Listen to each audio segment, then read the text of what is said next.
And this team was winning. How did the town take to those early championships? When the Packers won their first title in '29, came back from Chicago, there were 20. The city had a population of about 30,000, and there were an estimated 20,000 people waiting for them at the Chicago and Northwestern Depot, now the Titletown Brewing Company. And there were big celebrations like that. There were banquets when they came home. There was a championship fund. The Turnbull started so they could raise some money. There were no championship games, so there was no championship gate at that time to give the players, to pay the players. And then, of course, there were the parties in Green Bay.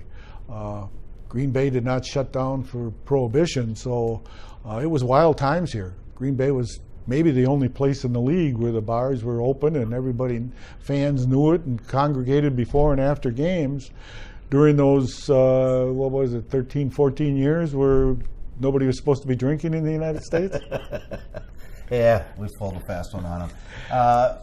The Depot was a very popular spot because the team obviously traveled by train even through those 30s and 40s championships as well. So when they came back, yeah, and it was both depots. It was the Chicago and Northwestern was on the near west side, and the Milwaukee Road was on Washington Street. And those were that's where the Packers were often greeted by thousands of fans. There was a game during those lean years, late 40s, early 50s, where the fire trucks were out, the fans were out. They carried Tony Canadeo off the platform, and that was after a loss.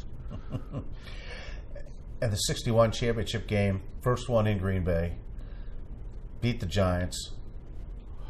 I went to that game. I was 14 years old, so I kind of had a clue of what was going on. And to this day, I feel like there was more genuine enthusiasm for that game than any other game ever played here. I mean, this whole city was just giddy about the fact that Green Bay was finally going to play host to an NFL championship game. And now the games were on television. They were broadcast nationally. I mean, it was just amazing, unbelievable exposure for a city this size. We remember what happened after, Super Bowl 31 when this team got back and they rode that bus from the airport all the way around town, sub-zero weather, windows open, 100,000 people on the route. Yeah, it was by far the biggest greeting, but that was not out of character. I remember at the Thanksgiving Day games in Detroit when fans would go out and greet the team on Thanksgiving Day at the airport after they'd fly back, win or lose, really.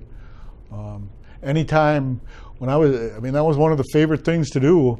As I said, I was a teenager when the Lombardi teams started winning, and one of our favorite things to do was when they clinched the championship or won a big game was to go out to Austin Straubel and welcome the team home and just to have fun.